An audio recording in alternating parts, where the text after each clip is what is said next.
Principles of management. Taylor का कितना principal था याद है? 4 प्रिंसिपल्स थे। क्या क्या था?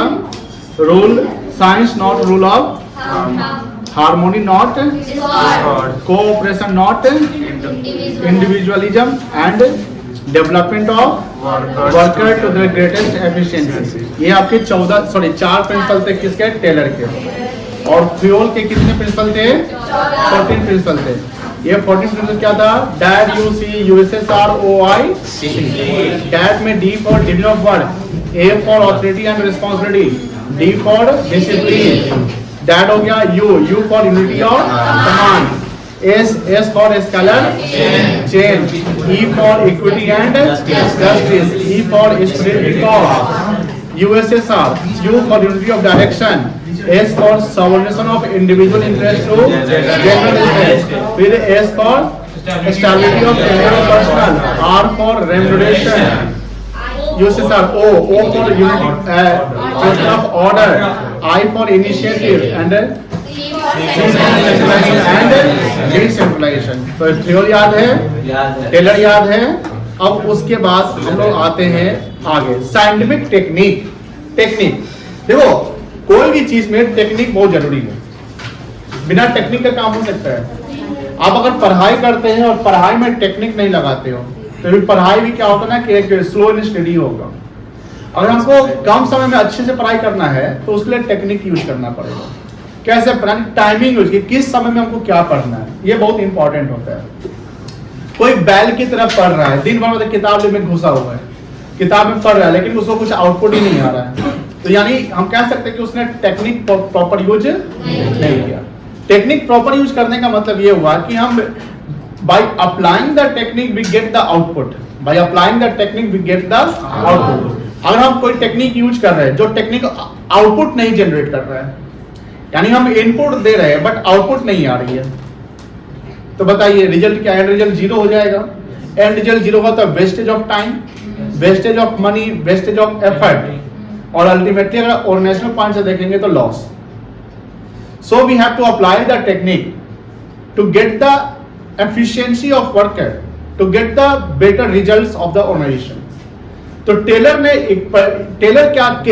टेलर कैसे फोकस करते थे? एफिशिएंसी इंप्रूवमेंट पे, कि वर्कर एफिशिएंटली काम करेगा तो कम समय में ज्यादा काम करेगा, यानी हम फ्री ऑफ कॉस्ट का पैसा नहीं देंगे, टर्नओवर नहीं बढ़ेगा।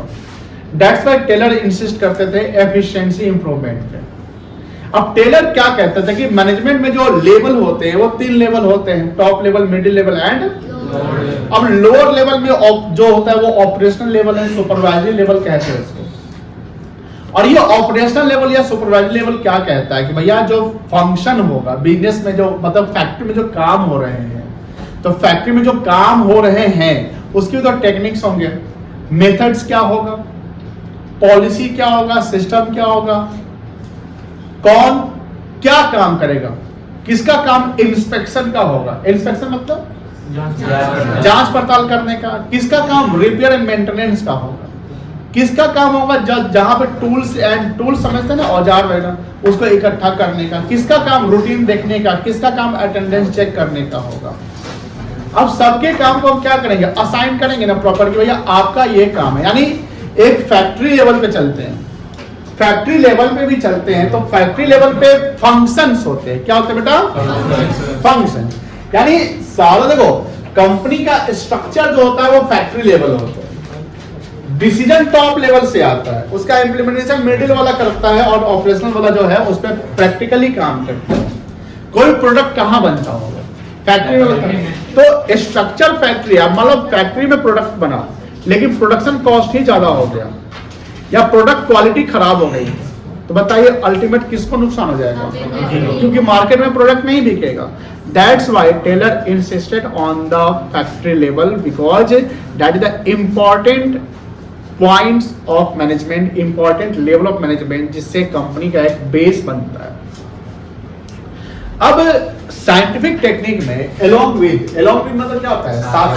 साथ 4 प्रिंसिपल तो थे ही, 4 प्रिंसिपल के अलावा उन्होंने क्या बोला? Along with scientific principles, Taylor developed some scientific techniques by conducting the various experiment of his work. हमने जस्ट कहा कि किसी भी चीज के लिए R&D होना जरूरी है। कोचिंग क्लासेस करते हैं आप लोग, तो कोचिंग क्लास में भी R&D किए होंगे, 11th में घूमे होंगे। कोई बच्चा नहीं घूमा होगा, मान लो एक जगह आया यही टिका रह गया, तो उन्होंने उनका रिसर्च डेवलपमेंट यहीं पे कंप्लीट हो गया, हो सकता है। कोई किसी भैया दीदी के थ्रू आए होंगे, तो चलो भैया दीदी जब बोले हैं तो वो ठीक होगा। कोई हो सकता है कि उनका ये चौथा कोचिंग होगा, 5वां कोचिंग होगा। एक बच्चा है जिसको अकाउंट्स में 96 आया हुआ है, वहाँ देखिएगा, उज्जवल कुमार। वो बच्चा बोलता है कि सर 11th में हम 26 को कोचिंग ढूंढ रहे थे, 26 कोचिंग, यानी 11th पूरा घूमते रह गए, आपको ये अच्छा मिला ही नहीं। आपका बोला कि सर आपका 27वां कोचिंग है, आपका 27वां कोचिंग है सर। हमके बाबा रे बाबा, ये 28वां 30वां भी पूछ सकता है। हम कह रहे मुझे वो सब खत्म हो गया क्या, हम ही लास्ट है क्या? तो नहीं सर, अभी भी और है, ढूंढेंगे। और मेरे यहाँ पढ़ते हुए बोलता था सर आप यहाँ पढ़ रहे हो, वहां भी पढ़ रहे, 3 जगह और जा रहे हैं, अभी देख रहे हैं सर। तो उसको डर नहीं लगता था, लेकिन हाँ बोलता कि सर सब जगह पैसा दे देते हैं। ऐसा नहीं कि 27 जगह हम रिसर्च किए तो 27 जगह मतलब 15 दिन पढ़े, और उसका ऐसे 27 जगह 15-20 दिन पढ़िएगा तो महीना साल तो पूरी जाएगा ना, है ना, पूरी जाएगा। लेकिन बोला कि सर 15 दिन पढ़ते थे, एडवांस हम कर देते। उनको बोलते थे कि सर हमको पहले यहाँ पर, लेकिन बच्चा यहाँ पर टिक गया। और वो बच्चा को बड़ा पीटे थे, सबसे पीछे बैठता था, मतलब कि बहुत ज्यादा वो था, क्या बोलते हैं उसको, इनडिसिप्लिन था। आप लोग तो डिसिप्लिन में रहते हैं, पर डांटो तो सीधा हो जाते हैं, तो इनडिसिप्लिन था, नीचे वाला बैच में चलता था। तो ऐसा हो सकता है। तो R&D बहुत जरूरी होता है, रिसर्च एंड डेवलपमेंट। आप लोग भी करते होंगे R&D हर चीज पे, कोई सामान खाने का हो, कोई कपड़ा पहनने का हो, कोई प्रोडक्ट खरीदने का हो, कहीं घूमने का हो, मूवी देखने का हो, सब चीज पे क्या होता है, R&D होता है। तो अब यहाँ पर देखिए कि कोई भी टेक्निक जब हम डेवलप करते तो R&D से, अब R&D का मतलब एक्सपेरिमेंट ही ना हुआ। एक्सपेरिमेंट मतलब क्या होता है, एक्सपेरिमेंट कर ले, एक्सपेरिमेंट अगर हमारा सक्सेस हो गया तो हम उसको अप्लाई एडॉप्ट करेंगे। अगर हमारा एक्सपेरिमेंट सक्सेस नहीं हुआ, फेल कर गया, तो एक्सपेरिमेंट अगर हमारा फेल कर गया, रिसर्च डेवलपमेंट फेल कर गया, तो क्या हम उसको एडॉप्ट करेंगे? नहीं करें। एडॉप्ट मतलब लेना, उसको अपना लेना। पहला है फंक्शनल फॉर्मेट, जरा इंपॉर्टेंट है फंक्शनल फॉर्मेट, ध्यान रखिएगा। फंक्शनल फॉर्मेटशिप में जो टेलर ने टेक्निक डेवलप किया, इसमें उन्होंने 8 फंक्शन को डेवलप किया था। फंक्शनल फॉर्मेटशिप में कितना टेक्निक डेवलप, कितना फंक्शन डेवलप किया था?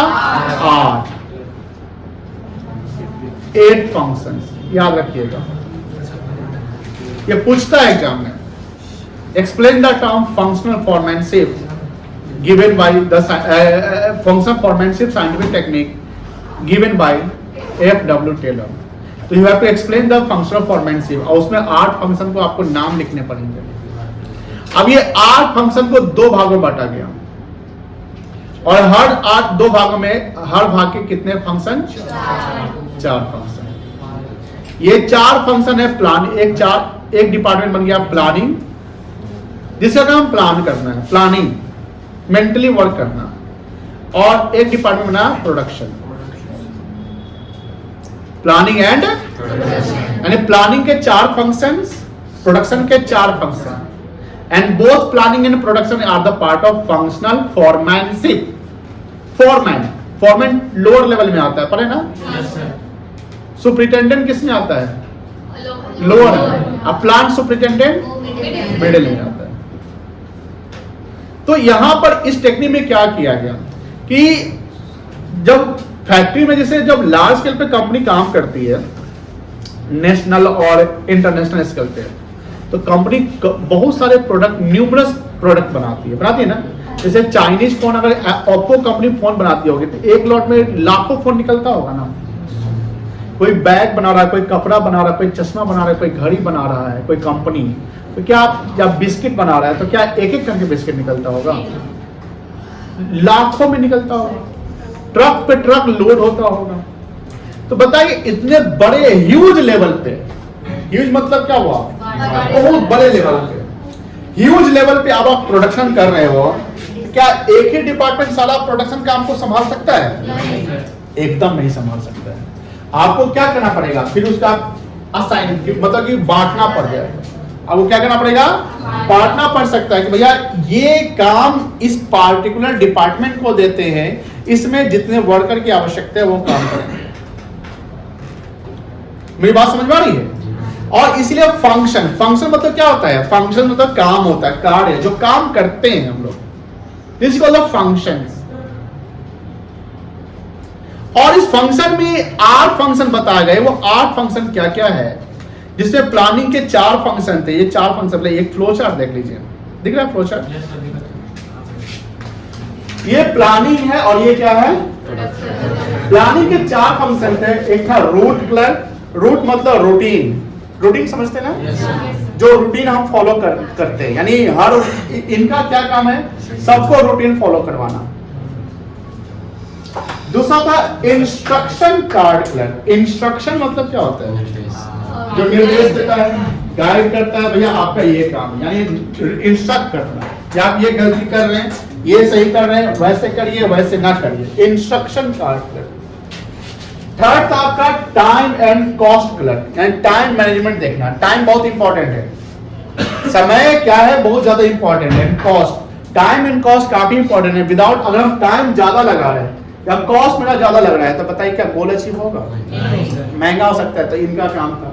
एंड फोर्थ था डिसिप्लिनरियन। डिसिप्लिन समझते होंगे आप, अगर हम डिसिप्लिन में नहीं है, डिसिप्लिन का मतलब समझिए कमिटमेंट, जो में कमिटमेंट पूरा करते हैं। जैसे मान लो कि आपका कमिटमेंट कि ये काम कर लेना है, कर लेना है। आपका कमिटमेंट कि इतने समय में कर लेना है, वो कर लेना है। आपका कमिटमेंट है कि भैया ये हमने अगर उनको प्रॉमिस किया है तो प्रॉमिस पूरा करना। आप अगर डिसिप्लिन में नहीं है तो समझिए गोल आपका अचीव नहीं होगा। डिसिप्लिन में नहीं तो गोल अचीव आपका होगा एकदम नहीं होगा। डिसिप्लिन जान के अनुशासन इंसान को ऊपर ले जाता है, मतलब आगे बढ़ाता है। अनुशासन इंसान क्या करता है, आगे ऊपर, मतलब कि जीवन में ऊपर ले जाता है, जीवन के बाद नहीं ले जाता है, जीवन में ऊपर।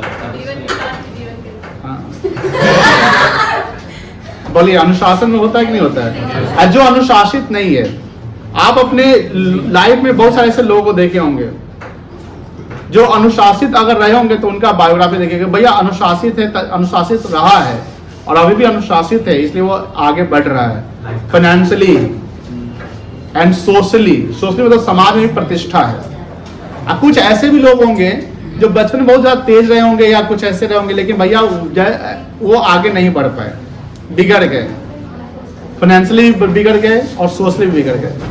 तो वैसे लोग अनुशासित नहीं रहे होंगे, ध्यान रखिएगा। तो ये डिसिप्लिन। अगर कंपनी में मैनेजमेंट में अगर हम अनुशासन लगाते हैं तो कंपनी में गोल अचीव होगा कि नहीं होगा? एकदम होगा। अगर डिस्कॉर्ड चलेगा, मतलब हार्मोनी नो डिस्कॉर्ड समझते होंगे, जैसे एमआई मुंबई इंडियन टीम है तो आजकल हारिए रही है, सुन रहे हैं। अच्छा कल जीत गई है क्या? अच्छा जो रही है। रोहित शर्मा था कि नहीं उसमें, मतलब उसका कंट्रीब्यूशन था कि नहीं? तो जीत गया, बट अभी तक जीतने से पहले तक उसकी क्या कहानी चल रही थी कि भैया उसमें मिसमैनेजमेंट चल रहा है, हमको नहीं मालूम है, नहीं मालूम करने वाले होते हैं। ठीक है, देखिए सेकंड हुआ फला नहीं। नेक्स्ट आपका प्रोडक्शन इंचार्ज, पहला क्या था? Planning in charge. इसके 4 function, routine, instruction, time and cost और डिसिप्लिनरियन। प्रोडक्शन के भी 4। Gang boss. गैंग मतलब क्या होता है? ग्रुपिंग करना, हर जगह ग्रुपिंग करना, यानी जो जो सामान जहां जहां सबको ग्रुपिंग करो, इकट्ठा करना। Speed boss. स्पीड मतलब मोशन, हर चीज का एक मोशन होना चाहिए ना, मोशन समझते हैं, रिदम जिसको कहते हैं। स्पीड बॉस क्या होता है? जैसे रॉ मटेरियल्स कहां रहेगा? फैक्ट्री के बाहर, मतलब फैक्ट्री गेट के पास रहेगा। मशीन अगर काफी अंदर सेटअप कर दिए होंगे, काफी अंदर, बताइए रॉ मटेरियल्स को मशीन तक पहुंचने कितना समय लग जाएगा? इसलिए हमें रॉ मटेरियल और मशीन की दूरी कम से कम रखनी पड़ती है। अगर रॉ मटेरियल और मशीन की दूरी कम रखेंगे तो मेरा क्या होगा ना, लेबर का जो वॉकिंग जो डिस्टेंस है वो क्या हो जाएगा, घट जाएगा, तो वो कम थकेंगे और ज्यादा काम करेंगे। इसलिए ये सब भी देखा जाता है कि मटेरियल वैसे जगह मत डाल दीजिए कि भैया मशीन तक पहुंचने में समय लग जाए। जैसे कभी कभी घर का कंस्ट्रक्शन आप लोग देखते होंगे, तो तो गिट्टी सीमेंट गिरती है, बालू गिरती है, तो साइड जो जहाँ साइड रहता है ना, तो जहाँ काम होता है वहीं आसपास में गिरता है एकदम। अब अगर हम 200 मीटर दूर गिरा दें तो वर्क लेबर कॉस्ट क्या हो जाएगा, ऑब्वियस बढ़ जाएगा। दूसरी बात कि लेबर उतना चलेगा अगर लेकर, मतलब कि जब अगर ऐसे चलते हैं तो आप कम थकते तो है कम, लेकिन अगर आपके ऊपर में 25-30 किलो का वजन होगा तो आप जल्दी थक जाएंगे। सीढ़ी चढ़ के आते हैं ना, 2 तल्ला चढ़ के आते हैं, तो चढ़ते तो ऐसे करते होंगे, आई थिंक सो करते होंगे। वो वैसे लोग ज्यादा करते होंगे जो चल कर आया फिर 2 तल्ला चढ़ गए, या कभी बिल्डिंग में चढ़ेंगे 4 तल्ला, जहाँ कभी जैसे मॉल में गए होंगे, लिफ्ट खराब रहा होगा और उसका एस्केलेटर भी खराब रहा होगा, तो उनका हालत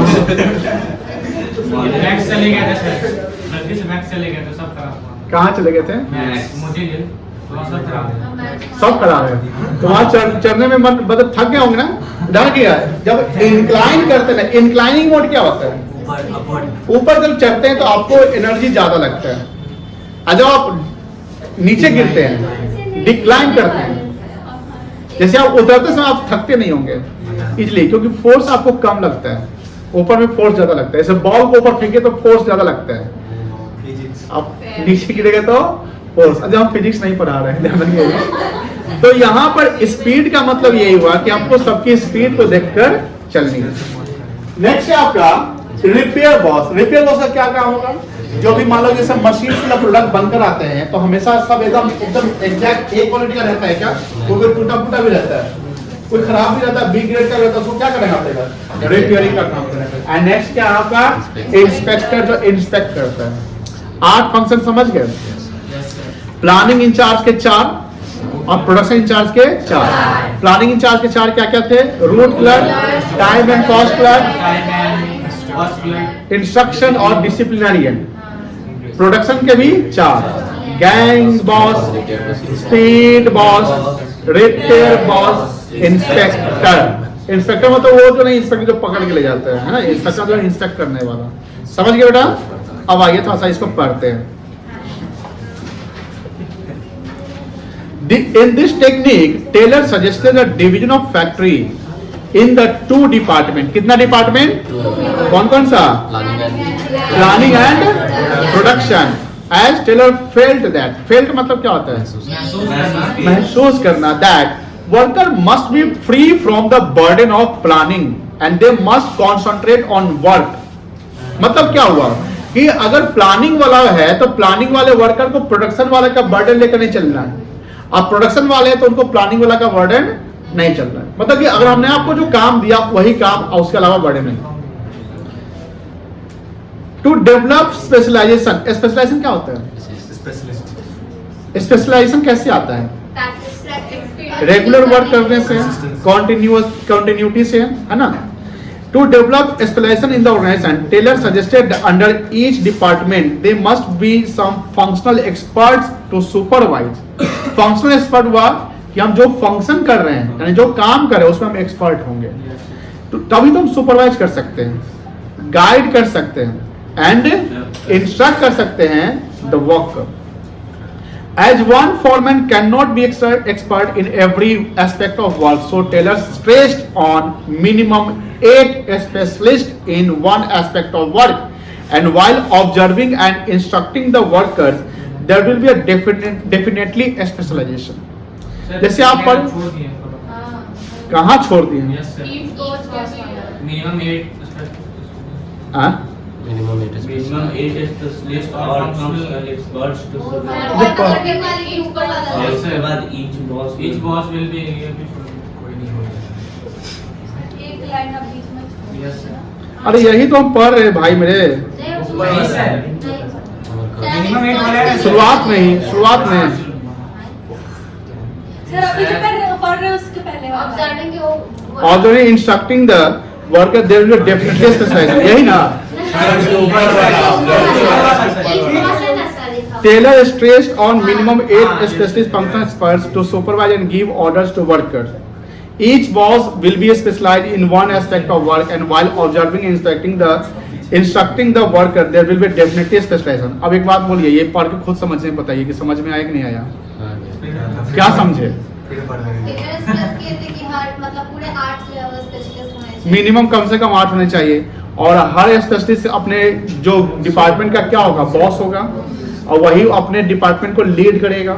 इसलिए आप पढ़ेंगे ऑर्गेनाइजेशनल स्ट्रक्चर। जैसे फंक्शंस ऑफ मैनेजमेंट कितने हैं? 5। आप बताइए कितने? 5 है। कौन कौन है? Planning, organising, staffing, controlling, directing and controlling. तो जो ऑर्गेनाइजिंग है उसमें आप देखेंगे कि ऑर्गेनाइजिंग में एक स्ट्रक्चर तैयार होता है कि अगर 2 या 2 से अधिक प्रोडक्ट बनता है तो डिविजनल स्ट्रक्चर बनते हैं, और अगर काम बहुत ज्यादा है तो हम फंक्शनल डिपार्टमेंट बनाते हैं। Production department, sales department, marketing. तो ये क्यों बनाया जाता है? स्पेशलाइजेशन के लिए, कि आप जिस डिपार्टमेंट में होगे वही काम करोगे। मेरी बात समझ आई ना? अब मान लो कि 10th का कोई टीचर पढ़ा रहा है गांव में, तो वो साइंस पढ़ा रहा है, वो साइंस के भी पेपर होते हैं ना, जैसे मैथ भी वही पढ़ा रहे हैं, फिजिक्स भी वही पढ़ा रहे हैं, केमिस्ट्री भी वही पढ़ा रहे हैं, बायो भी वही खींच देते हैं, इंग्लिश तो वही पढ़ा रहे हैं, ज्योग्राफी भी वही पढ़ा रहे हैं, हिस्ट्री, सिविक्स, फलाना हिंदी सब वही पढ़ा रहे हैं। All rounder. ऐसा गाँव में टीचर होगा ना? Yes sir. और आप लोग पढ़े होंगे। मेरे स्कूल में सर हमारे PT sir, Nippu sir. PT sir, अच्छा, पीटी सर। सर। लेकिन जब 12 जब 11th के बाद, जब 10th के बाद ऊपर निकलते हैं तो आपको लगे तो ये तो केमिस्ट्री का अलग टीचर मिल रहा है, अकाउंट्स का अलग मिल रहा है, फिजिक्स का अलग मिल रहा है, स्पेशलाइजेशन। हम तो लॉ भी पढ़ाते हैं, हम मैनेजमेंट भी पढ़ाते हैं, हम इनकम टैक्स भी पढ़ाते हैं, हम कॉस्ट भी पढ़ाते हैं, हम ऑडिट भी पढ़ाते हैं। नहीं, फिजिक्स नहीं पढ़ाते। यानी कॉमर्स से रिलेटेड जो है वो पढ़ा लेते हैं। लेकिन 10th में कॉमर्स के अलावा साइंस, आर्ट सब ना आ जाता है, हिंदी तिंदी सब ना आ जाता है। हम इंग्लिश पढ़ाते हैं क्या? बोलिए ना। नहीं पढ़ाते हैं।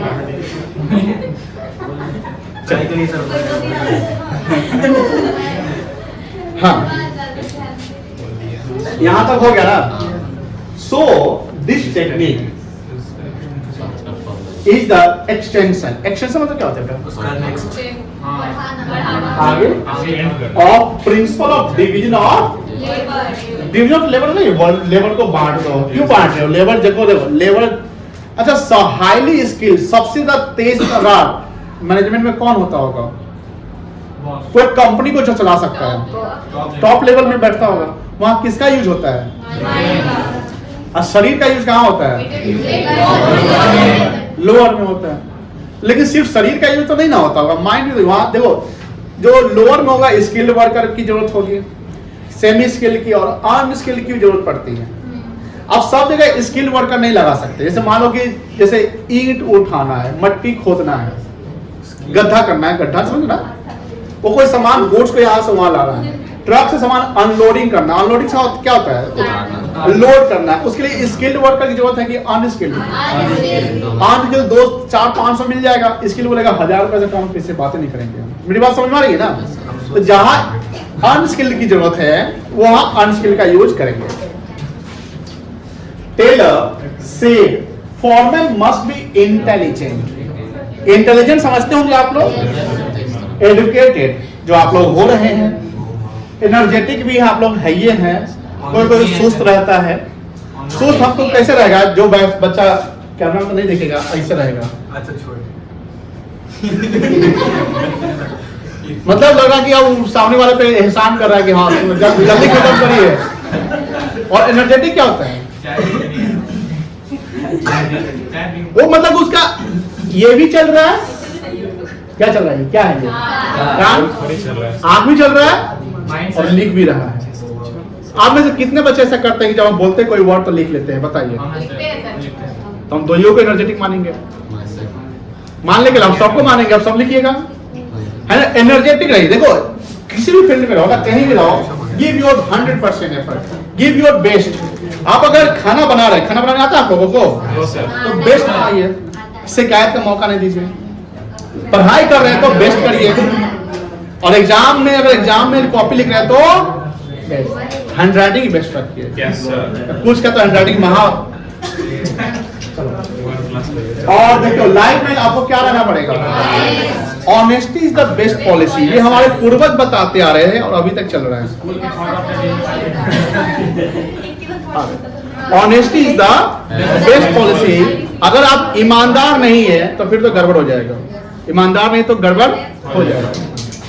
ऑनेस्ट, स्पेशलाइज्ड और प्रोफेशनल एक्सपर्ट्स, प्रोफेशनल एक्सपर्ट मतलब जिस फील्ड में आप उसमें एक्सपर्ट होंगे। All this qualities can not be found in one person. ये हर क्वालिटी का सब में आ सकता है।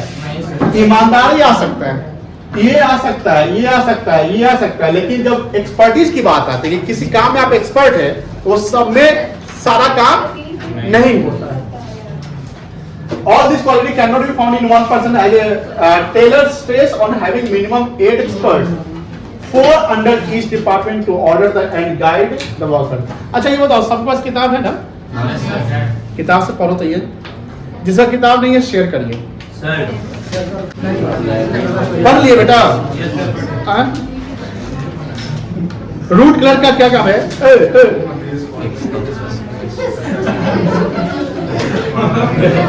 दिस फॉरमैन समझते हैं ना? आज हमको करवा ही देना, ध्यान तुमसे ही हम लेंगे, अब नहीं देगा ये बच्चा, मतलब कि कमिटेड नहीं टाइप का लग रहा है। आ जाओ।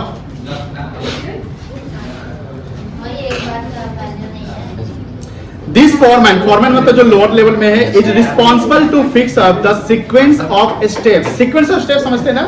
Yes, sir. पहले ये करना, फिर वो करना, फिर वो करना है, स्टेप बाय स्टेप, ठीक है ना? चलिए, सेकेंड है आपका इंस्ट्रक्शन। ये किसका पर है? प्लानिंग का पर है कि प्रोडक्शन का पर है? Instruction. This foreman is responsible for giving general instruction necessary to carry on the job. देखिए जो काम होगा तो उस काम के से रिलेटेड पॉलिसी, रेगुलेशंस, इंस्ट्रक्शन बनेंगे ना। हर काम का अलग अलग इंस्ट्रक्शन होता है, तो जो जनरल इंस्ट्रक्शन के हाँ इस काम के क्या नियम है ये आप समझ लीजिए, अब आप करिए।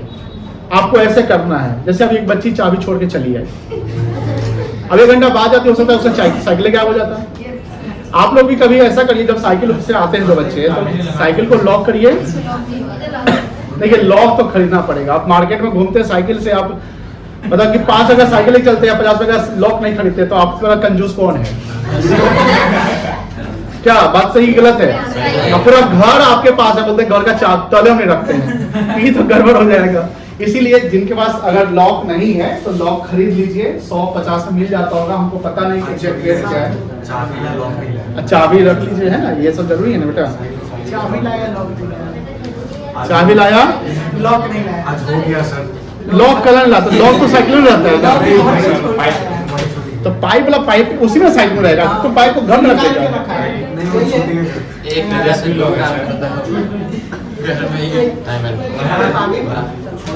अब क्या कहें हम ऐसे लोग, इससे आपका नुकसान है। Time and cost. This foreman is responsible to fix up the time for starting and completion of job. He also prepares the cost sheets of every job. मतलब cost sheet का मतलब होता है कि कितना समय लग रहा है या कितना टाइम लग रहा है। सॉरी, ये कॉस्ट लग रहा है, आई एम सॉरी, पैसा, कॉस्ट इन द सेंस कि कितना मेटेरियल पे लगा, कितना लेबर पे लगा, कितना ओवरहेड्स पे लगा, और उसको करने में कितना समय लगा। Because time and cost both are important. Time and cost क्या कहता है? एफिशिएंसी और effectiveness. Do you know that? Effectiveness और एफिशिएंसी यही कहता था। एफिशिएंसी क्या कहता था? Minimum cost maximum benefit. और इफेक्टिवनेस क्या कहता है? Within the time. तो दोनों को मेंटेन करना है। एंड डिसिप्लिन, देखिए ये बड़ा इंपॉर्टेंट है। डिसिप्लिन का मतलब कमिटमेंट। बहुत बच्चे डिसिप्लिन में नहीं रहते, बहुत लोग डिसिप्लिन नहीं रहते। डिसिप्लिन ये बड़ा इंपॉर्टेंट है। अनुशासन, जिसको हम पहले ही बता रहे हैं।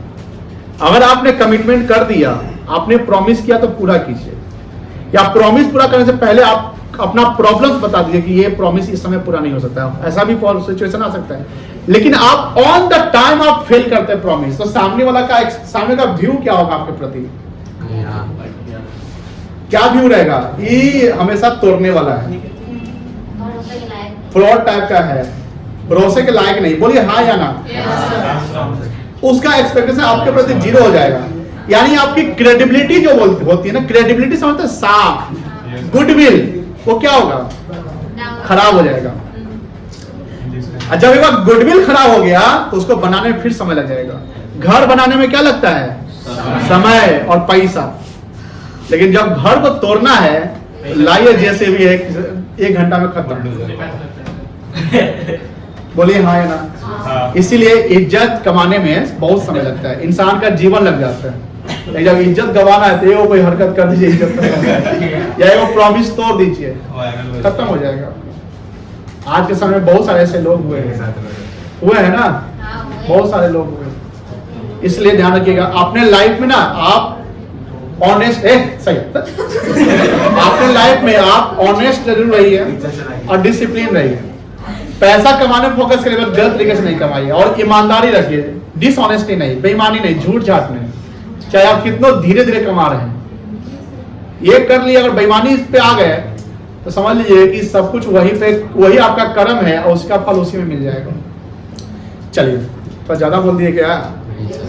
चलिए 4 foreman under the operational department में, ये देखो ऑपरेशन होता है प्रोडक्शन, गैंग बॉस का क्या काम है? ही अरेंज मतलब इकट्ठा करना, all the machines, tools and other resources required for the performance of the job so that there is no delay. Speed was this format assure मतलब इंश्योर करना, सुनिश्चित कर देना, timely completion of job, timely मतलब time पे काम हो जाए। Repair was ensures that machines and tools are kept in working conditions.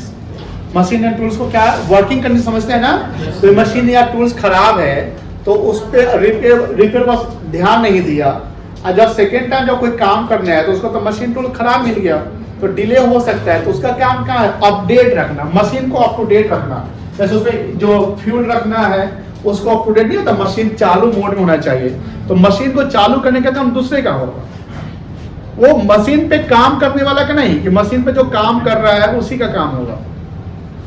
जैसे फ्लाई करती है और देखते होंगे कि जो फ्लाइट होता है, एरोप्लेन होता है, तो उसका मेंटेनेंस का काम किसी और का रहता है, लगेज का काम किसी और का, फ्यूल देखने का काम किसी और का, हर चीज का काम। फ्लाइट उड़ाने वाला ही सब कुछ देखता हुआ क्या, जैसे उसमें क्रू मेंबर्स होते हैं ना, तो सबका अलग अलग रहता है। तो यही बोला जाता है कि जब हम बड़े लेवल पे और इंटरनेशनल लेवल पे काम करते हैं तो ध्यान रखिएगा इंटरनेशनल लेवल पे ह्यूज रिस्क होता है। या तो आप बिजनेस बहुत आगे बढ़ा दीजिएगा या पूरा बिजनेस जीरो हो सकता है। जैसे बाइजू ने मैनेजमेंट प्रॉपर नहीं किया, सिंपल सी बात की, वो जो आम लोगों के पैसे को वो लेविश लाइफ में खर्चा करवा दिया। जैसे जो एक फुटबॉलर है मेसी, उसको 40 करोड़ रुपया सालाना देता था, 40 करोड़ रुपया इंडोर्समेंट के लिए, 5 साल का कॉन्ट्रैक्ट था। अब 40 करोड़ का 5 साल से 200 करोड़ हो गया ना, तो 200 करोड़ रुपया अगर बाइजू अगर मेसी को दे रहा है इंडोर्समेंट के लिए, तो 200 करोड़ रुपया वो अपने चचा के यहाँ से लाया था। क्या कहाँ से लाया था? जनता मतलब कि जो स्टूडेंट है उनके पेरेंट्स से लिया होगा, जो स्टूडेंट के पेरेंट्स लोन लिए होंगे एजुकेशन होगी, मेरा बच्चा अच्छा से पढ़ेगा, ऑनलाइन क्लास करेगा। आज बताइए वो बच्चा जो लोकल टीचर से नहीं पढ़ा, जो लोकल टीचर सर्वाइवल पे यानी एक आराम से पढ़ाते, वो गया ऑनलाइन में, वो बच्चे की गलती नहीं है, पेरेंट्स और जो मैनेजमेंट है। क्योंकि वो आपको देखो सबसे होता है ब्रेन वॉश, जो दिखता है वो बिकता है, तो लोग देखकर ही खरीद लेते हैं। आप सोशल मीडिया पे जाते हैं, आप देख रहे अरे मेसी इसका एंडोर्समेंट कर रहा है, रोनाल्डो कर रहा है, तो बड़ा अच्छा होगा, हम उसी में पढ़वाएंगे अपना बच्चा के। आज देखिए वो अर्श कहां से कहां चला गया, क्या बोलते हैं, फर्श से अर्श पे, अर्श से फर्श पे, अर्श से फर्श पे आ गया। 17,564 एम आई राइट, ऐसा यही डिजिट है। 17,564 करोड़ 2023 में। 2023 क्या है, एक साल पहले 2023 का जब फाइनेंशियल एंड हुआ था तो 17,564 करोड़ रविंद्रन बाइजू जो उसका बॉस है, उतना उसका वेल्थ था जितना शाहरुख खान के पास शायद नहीं होगा। उसका पर्सनल वेल्थ था 17,500, आज उसकी वेल्थ है जीरो। कितना है? 17,564 से जीरो आ गया ड्यू टू पेपर। जैसे पेपर में जो दिखता है वो कभी जीरो हो सकता है, यानी मिस मैनेजमेंट। अब कैसे हुआ, कंपनी का जो शेयर है, पोर्टफोलियो वैल्यू है सब गिरने लगा ड्यू टू इनडिसिप्लिन। यही डिसिप्लिन होता है, यही होता है कि अगर मैनेजमेंट प्रॉपर करते हैं ना तो सही। आप किसी को ठगते नहीं है तो ठगने का काम हम नहीं बोल सकते कि ठगा होगा, लेकिन ऑब्वियस बात है कि पैसा कैसे आया कि वो मेसी पे 40 करोड़ साल का खर्चा कर रहा है। पैसा कैसे 17,564 वो बना लिया, कहां से पैसा आया वो, और कैसे जीरो हो गया? आज उस पर क्यों नहीं विश्वास लोग कर रहे हैं? Due to bad service, am I right? अगर हम सर्विस अच्छा दे रहे हैं तो कहीं ना कहीं ग्रो करेंगे। जैसे एप्पल सर्विस अच्छा दे रही, गूगल सर्विस अच्छा दे रही, माइक्रोसॉफ्ट अच्छा दे रही सर्विस, या कोई गुड्स अच्छा बेच रहा है तो ऑब्वियस बात है चल रहा है। लेकिन कोई कंपनी सीधा ऐसे आया, ऐसे ना आया वो बाइजू, लॉकडाउन ऐसे आया एकदम ऐसे और ऐसे हो गया, मतलब कि प्लेन ऊपर सीधा गया, क्रैश कर गया, वो सीधा एकदम नहीं गया। मतलब समझ में आया ना? चलिए तो ऐसे सब बहुत है जो, और ये सब कंपनी में क्या ना, कम पैसे का खेल है। पैसा लाया, किसी बड़ा सेलिब्रिटी को लिया, सलमान खान को लिया, उसके फॉलोअर्स ऑब्वियस बात क्या आ जाएंगे क्या? शाहरुख खान को भी लाया था वो। चलिए ये पढ़िए तो स्टैंडर्डाइजेशन एंड सिंप्लीफिकेशन, ये कल पढ़ते हैं, ठीक है ना? चलिए